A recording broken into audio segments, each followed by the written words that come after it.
We're here today to talk about refuge crops and in particularly refuge management and why refuge crops are important for our Bulgard technology. I'm Tom Luff. I'm Regional Business Manager for Monsanto based in Moree, New South Wales. Refuge crops provide a source of susceptible Helianthus to breed with any potential resistant Helianthus that could survive over winter in the Bulgard cotton.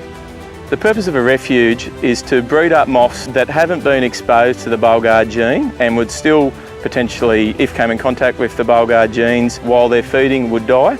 We have 3 different refuge crops available. We have unsprayed pigeon peas, which you can see behind me. The other one is unsprayed conventional cotton, and we also have sprayed cotton. Each different refuge has, different implications to establishment. Particularly pigeon peas. Pigeon peas are a crop that can be difficult to establish. You have to have a good seedbed preparation, use good quality seed with good vigour. That's really important.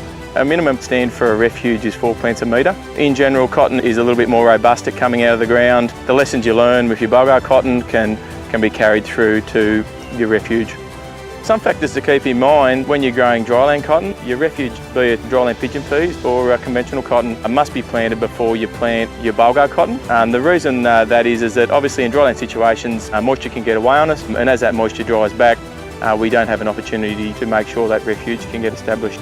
Another thing to think about with dryland cotton is that your refuge must be in the same configuration as your Bulgard. For example, if you're going to grow double skip Bulgard cotton, obviously you have to grow double skip refuge cotton as well.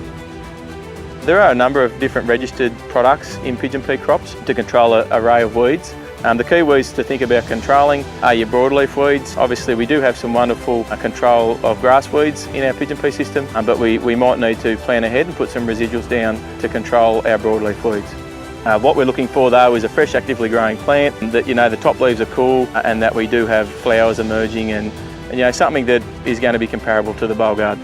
In dryland, it's really horses for courses. Your dryland cotton, as long as it's planted into the similar stubble, similar moisture profile at the start of the season, generally your refuge will have less of a boll load and should look fresher. When it comes to end of season management, there's a couple of things you need to think about with your refuge. Your refuge isn't allowed to get mulched until you've mulched your Bulgard. One thing to keep in mind is that you're not required to pupae bust your refuge. An important consideration with your refuges is around defoliation timing. So part of the requirement is that you're not allowed to defoliate your refuge at least to the same time you've defoliated your Bulgard.